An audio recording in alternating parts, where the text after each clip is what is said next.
Hello, everyone. I am so very excited to bring you another episode of Financial First Aid. Today, I have the great honor and privilege to have not only a guest, but a friend of mine, Deborah Smart of One Smart Lady Productions. She's 38 years of being a self employed publisher and author, seven-time author. She's two times a best selling author on Amazon. She was coming from a background as a computer consultant with IBM. She did the IBM PC project. She's also just a great person. She calls herself a publishing navigator. Is that the right word? Strategists. A publishing strategist. She not only helps authors publish their books, but she also gives them great guidance in how they should actually produce the book and market the book and all of these different things that have to do with writing that people that are just starting out don't really know. And so she really helps people guide people through that process. And hopefully she'll be guiding me through my process very soon. Welcome to First Financial First Aid, Deborah. How are you today? Vera, I'm great. Is so happy to be here and to see your face. It's been a while. Yes, it has. Yes, it has. Well, this program, the podcast, is all about entrepreneurship and helping people with really developing their businesses and giving them some inspiration to continue to move forward. So now, with 38 years being self-employed, you must have some great stories, and I won't get into all of the stories, but one thing that you could really start off the program with that would help a person that's just starting whatever business they're starting, just something that's really foundational for any type of business. What could you tell my listeners about that? Well, basically, I started out because I had a dream. I had a dream. I have no idea where the confidence came from, but I worked for corporate for 16 years and I basically learned enough about running a business through Penn Mutual. I was there for 16 years, started at a very low level and moved up. And I was a senior programming analyst when I left. And that IBM story, just real quickly, I'll tell you Please do. I was one of the first programmers on an IBM personal computer when it came out. Wow. Yes. Didn't figure. Yes. Yes. I was I'm like amazed. I didn't know. Now that's a piece of information I didn't know. I wanted to surprise you with that because I started talking more and more about it lately. Because I want to instill people, take a look at what you have, what's already in your bag of skills that Hmm. you can move and turn into a business. I, Hmm. I had the experience of working with with senior consultants. They did the programming, I did the analysis, where we designed a software package where the insurance agents didn't have to do the longhand and send it in. They typed it up on the IBM personal computer from home or their office and transmitted it over the line. So I took that skill. So whatever skill you have or whatever passion you have, be very confident that this is what you truly want to do. So once you start the business, you don't get in the middle of it. You say, "Oh, I shouldn't have done this." Do your do your planning. Think about where you want to take it, who you want to bring it to. Hmm. Is there a real need that that person has? Hmm. You really want to plan it out. Unfortunately, I didn't do that. I love it. But hindsight is always 2020 vision. But still, and that's okay because I think I read a story on one of the people on Shark Tank. I forget which one. He said he actually didn't have a game plan. Like he just kind of was flying by the seat of his pants, and it all worked out. But you don't suggest that people do that. No, not unless they're 100%. The Holy Spirit's got their back. Uh-huh. Okay, Right. my Exactly. whole 38 years truly has been a walk in faith. Uh-huh. There's an inside a story there's a story behind that I won't get into it here, but I am writing about it. But my faith and belief that I knew what I knew, I knew Hmm. how to program. I understood the need because at that time there were a number of layoffs and managers, Hmm. high level managers were being laid off. And they Hmm. had no idea what to do because massive layoffs did not occur the way they did in the 80s. Hmm. And so I started, again, I have no idea where this came from, but I started a company called Direct Connections. Hmm. And I started it with the foresight to help these individuals. I was going to be a manager because I worked with consultants within Penn Mutual. So that was my skill. I knew Hmm. how to find out the person's need and then Hmm. match it up with the solution because I Perfect. was a programmer, Right. so I knew Hmm. how to solve problems in that respect. So I started this direct connections management consultant business, and I had a 26-week severance package, which gave me the cushion. I had a Hmm. financial, and it ran out in May. And at the end of May, I had about 13 individuals interested in coming on board as being clients that I Great. would work with because I Hmm. never had a problem talking to people. I didn't know I should be ashamed of myself because I didn't have a college degree at the time.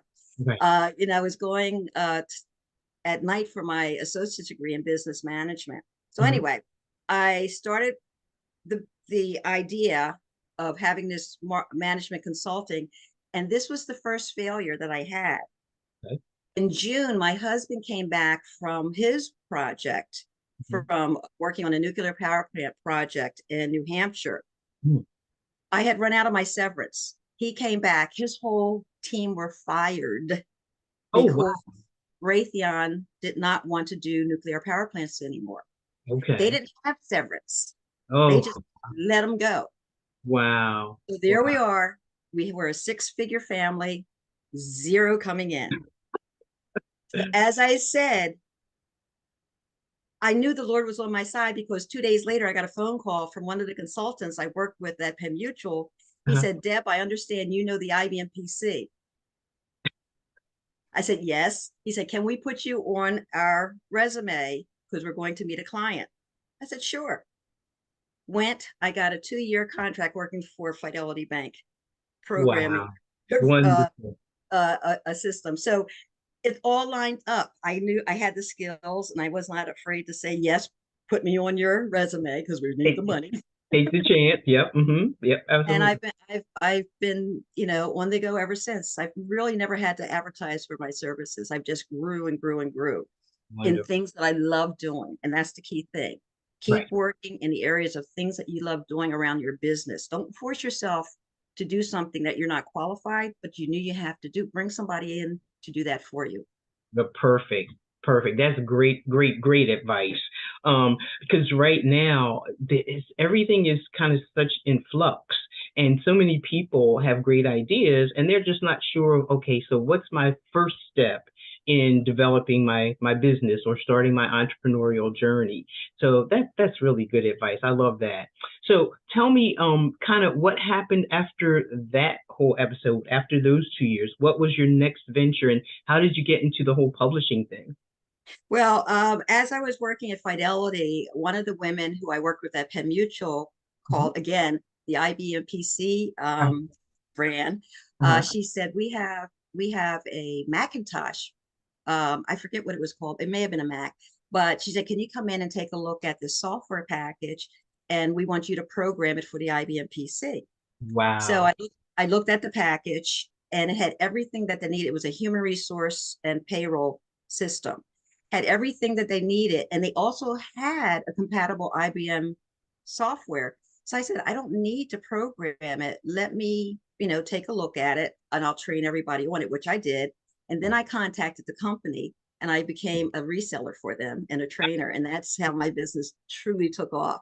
And Oh, I started working for large corporations and small companies, putting in their it was called Abra at the time, Abracadabra, and then they switched it over to Abra.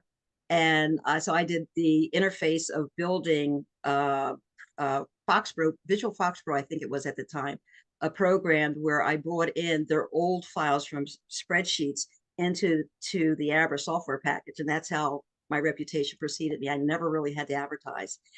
And eventually I moved my office into Haddonfield and I met a gentleman called Gary LaForest. And again, another godsend. And Gary's cat and I became friends. I And love so that. I, Yeah. so I would I would have to open the door. I would have to leave my key so Gary could open the door so my cat could come sit on his favorite chair when I was traveling doing agribusiness. And Gary, I don't know how he came upon it, but he says, you know what, you're really a good writer. He says, have you published anything? And I said, no. And this was in 98. So I guess I had been in business since 86. So about, whatever calculation that is, this is, you know what Nine, I mean? nine Anyway, or 10 years, somewhere in there, 9 or 10 years. anyway, so Gary says, he says, how come you haven't published anything? I said, because, well, I sent something to Redbook. They said it didn't seem realistic. I knew they didn't understand what they were talking about. So I don't want to deal with them. So he says, well, heck, you started one business, started another one, start a publishing business. And that's how Gladstone Publishing Services got started. Wow. Now that was Gladstone Publishing. Mhm. I know. I think I actually my son's book was actually published with Gladstone. That's right. Yeah. So how did it come to be Gladstone when your name is Smart? Gladstone is my grandfather's name. I am a fifth generation entrepreneur. My Oh, father had his own business. My grandfather had his own business. I love my grandfather to death. His name was Gladstone Hampton Wilson. okay, and that's where you got Okay. Gladstone That's from. where I got Gladstone from. Uh-huh. Yeah. That's a good idea to name it after somebody that really has a lot of meaning and is close to your heart, you know. Yeah. Yeah. So now is that business still alive, or did you transform or morph that into your new business, or I shouldn't say new because at this point it's been around for a while. Yeah. Yeah. One Smart Lady Productions. Okay, now Gladstone started out as a traditional publishing company where Mhm. I acted like, the big companies where I financed, I gave, advances to the authors. My husband, Donald, eventually got back into engineering. So he really was my financier. Mhm. And the thing is, I published four children picture books Oh under wow. traditional publishing. And I started publishing the the non-traditional way, meaning print on demand when that came out, because it was just so much easier. Mhm. And then eventually I morphed into doing where I was paid for my publishing, Oh, but I wonderful. was only focusing on publishing, getting the Okay. books written and printed. And Hmm. around 2006, 2007, Hmm. 2006, I recognized that I was really doing my clients a disservice because I wasn't marketing, helping them market the book, other than saying, hey, this book is done, Hmm. and that's it. So I signed up with an organization who I've been a part of for 7 years now, no longer. Yeah, 7 years, learning social media marketing. Oh, great. Okay. And with this company, I started with the idea of doing social media marketing. That's where I got married, Donald died in 2003. I got married in 2008, remarried in 2008, and my last name became Smart. Hmm. So as I was looking at now the new answers about my company, I wasn't just only doing computer consulting. I wasn't only doing publishing. I was looking at marketing. So I Right. started a One Smart Lady Productions. Good. All right. Because I love the name, One Smart Lady Productions. It's a great name. So you've written at least 7 books yourself, not, aside from the people that you've helped publish. Right. And what were the different topics of these books? Well, the first book I wrote is Joy Comes Through the Morning. And I actually wrote that book when my pastor called us. He was teaching on the parable of the talents. Okay. And he called us up, and for some reason I'm always called on. I'm one of those kids. And and whether I know the answer or not. And he he gave us $20. I had to remember how much. He gave us each $20. And he said, now when I call you back, I want you to tell me how you handle this gift. So what So I did, before you go any further, now yeah, there are some people who are not familiar with the parable of the of the talent. talents, right. I happen to know what you're talking about, but just explain real briefly that whole episode because Sure. it's a passage in the Bible, and some people are not familiar. So Sure. And Jesus was teaching his disciples and the people about this gentleman who was going, an owner, he was going away. And so he left, I believe it was three of his people Right. with monies. Yes. And each person, when he came back, he said, okay, so what did you do with your money? Well, And and let's just go back real quick. what? He left these three people that were his servants money. Right. One was given 10 talents. One was given 5, and I believe the last one was given 3 or 1. I don't remember the I exact don't, number. yeah, I think it might have been one. Might have been 1, I right? think Mm-hmm. it might have been one. Excuse the gray That, hair. It's that's not, okay. That's all right. And me too. That's why I said I'm yeah, not sure if it was 3 or yeah. 1. No, it was So, less. so when the owner came back, one of them who was given the larger amount, I think he buried it, right, and didn't do Uh, anything with it. Well, anyway, so one of them buried it and didn't do right, anything with it. The right. other one, he did. I can't remember, but he did make an effort. Mm-hmm. Okay, and the third one, who had the least, I think he was the one that did the most with the Mm-hmm. money. Right. And so, forgive us that we don't have it verbatim, Yes, but you get both of us. but you can look it up. Right. The parable of the talents. And the thing is, when he called us back in September, I think it was Mm-hmm. September, Uh-huh. whenever it was. And so I had written Joy Comes Through the Morning as a book that I sold at so it was in June, at a fashion show that we held in I think it was April or May. And so I was able to turn in $100. Wow. So you took your 20 and made it 100. Yes, Beautiful. yes. And Beautiful. and so 4 years after that, I wrote a full book called Joy Comes Through the Morning, because my joy was marrying Fanny and marrying Willie. It started with Donald's death, Mm-hmm. and it went through showing a lot of the letters that I wrote to the Lord, letters I wrote to Donald, different poet things, poems I wrote, things, journal entries, just to show people that if you write and you get it out of you, that grieving process you still have to go through, but it's bearable. And Right. so that's what the purpose of Joy Comes Through the Morning was about. And really, so for you, the whole, that at least the first book was really very therapeutic. Absolutely. Absolutely. Excellent. Excellent. Absolutely. And then the second book I wrote was Pearl, the Little Light That Shines. And it's a fictional book about my childhood. I unfortunately had not a very good childhood. There was a lot of abuse, emotional, physical, and mental abuse, but I survived it. But I put it in a storybook form, thinking that I would be using it in a session working with children, preteen and teens Mm-hmm. who may have gone through the same thing that I've gone through. It turns out that my biggest readers are women 50 and older. And is it about a child?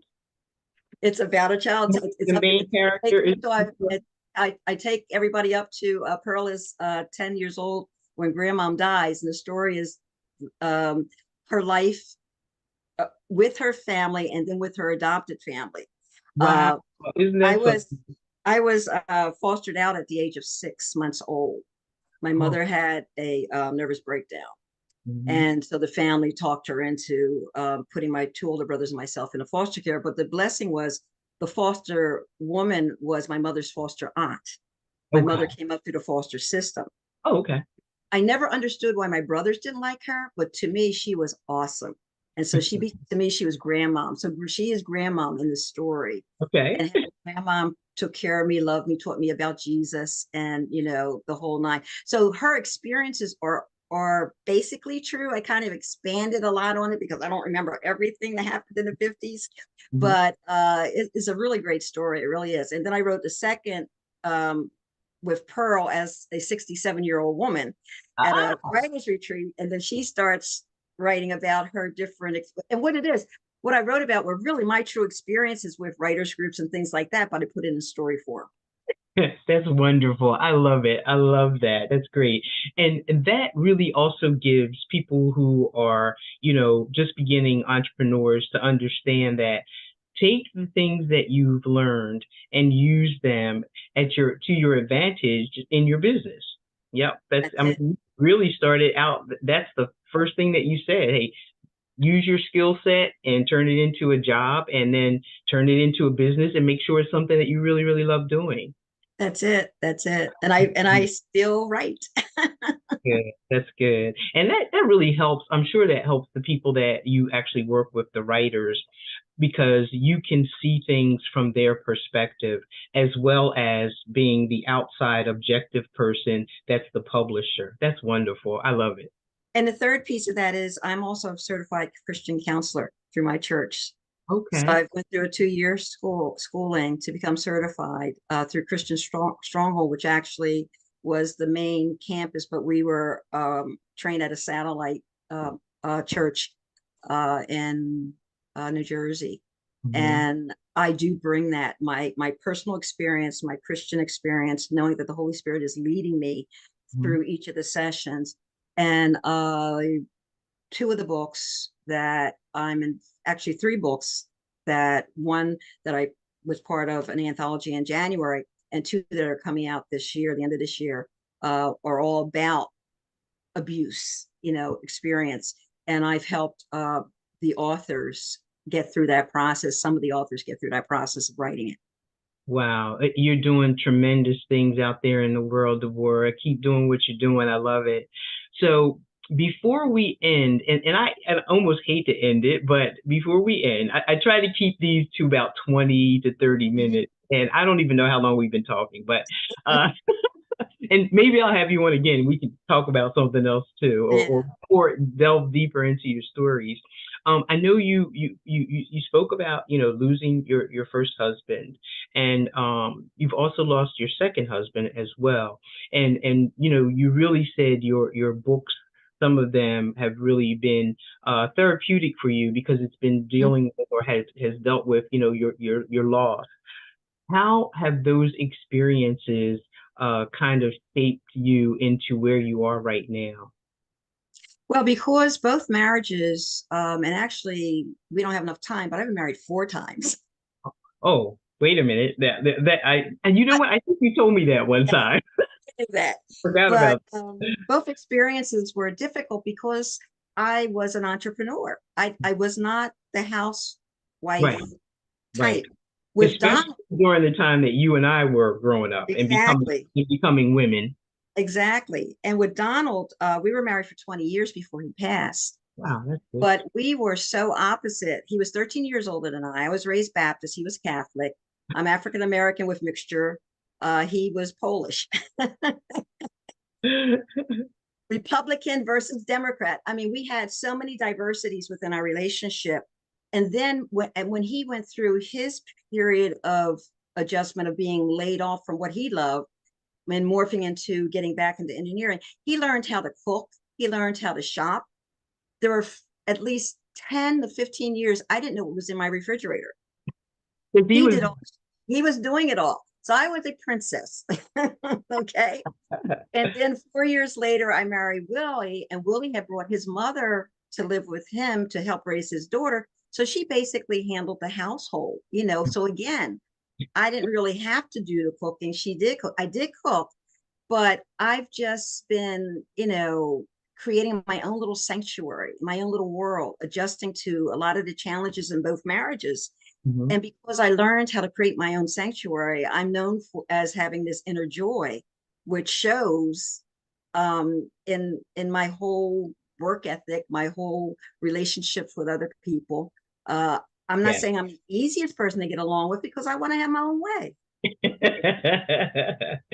Oh, that's true, but that's the way we all are. But obviously you've done something right these last 60 something years because Yeah, you're where you are. yeah. Um, so before we leave, can you give my listeners one thing that will inspire them, one thing that will motivate them, and one thing that will educate them? I think this whole podcast has been motivating, inspirational, and educational, but just to, kind of focus in on that. Yeah, I guess what I can do is just basically sum up what I'm saying. Um, one of the there's three things that the Lord gave me 3 years ago. Learn to be still, and being still is knowing who you are and not going after what everybody else wants you to do. Right. Learn what your needs are, your personal needs are, Hmm. and identify, are you someone who has a giving heart? And it's okay to give. Hmm. Don't feel bad. You're not, there's no such thing as being too nice. Nice Hmm. is nice. And if that's your character, follow it. Right. Learn to focus, learn to identify what you want to do with your life. Okay. We're not promised. All of my siblings have passed. I'm the Wow. last one standing. So learn to live day to day. I have a morning routine that I do where I do my devotionals, I look at my daily plan, and then I do it. My evening routine is to look back and see what I've accomplished, and plan for the next day. Hmm. Learn to be still, learn to focus, and then learn to follow the desires of your heart. Okay. Okay. Great. That's great. I love it. I love it. Oh man. So this has been just a joy to have you on the program. I'm hoping so much that you'll come back again. And if no one else can see it, I think everyone can. I always see that big smile, and as you said earlier, just that heart to give. It is wonderful. You just exude joy. And the best part of it is not fake. It's real. No, it's real. Yeah. Every time I see you, you're just that same way. You're smiling. You're giving. So I hope everyone will get an opportunity, as many people as can, to see this, to hear it, to enjoy it, and really take things away from it that will not only help them in their present entrepreneurship journey, but also their future entrepreneurial journey. Do what you love and love what you do. Exactly right. That's exactly right. Take good care, Deborah. I hope I see you again soon. We got lunch. We got to do lunch, and just keep doing what you're doing. How can my listeners get in touch with you, please?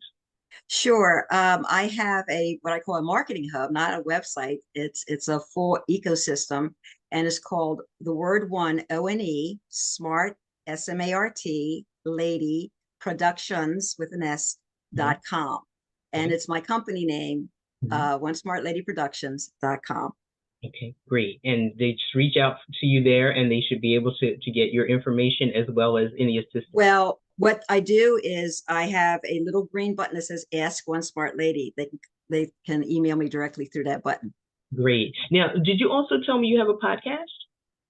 Yes, I have a podcast that has been kind of on hiatus since Willie's passing. I'm kind of refocusing, and I'm going to be doing two podcasts. Yeah, so that's why I've kind of held back on my Ask One Smart Lady. No, Smart Talks with One Smart Lady is the name of the podcast, Okay, and you can great. find that when you go onto my marketing hub. And then Okay, also the new one's going to be the caregiving entrepreneur, okay, how great. to be an entrepreneur and take care of a loved one at the same time.